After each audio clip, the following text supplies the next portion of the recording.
Kawawang aso guys. Ito oy. May mga kulog na siya guys. May mga kung ano tawag sa Bisaya, kagid.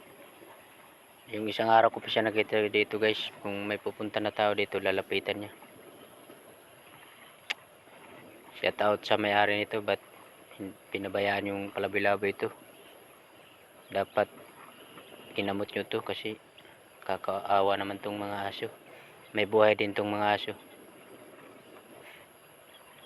Kawawa naman ito. Kakaawa siya guys.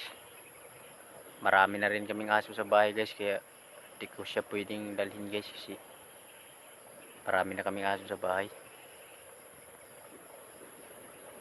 Baka may makapulot lang sa'yo. Ako hindi na talaga kita madadala kasi marami na akong aso sa amin.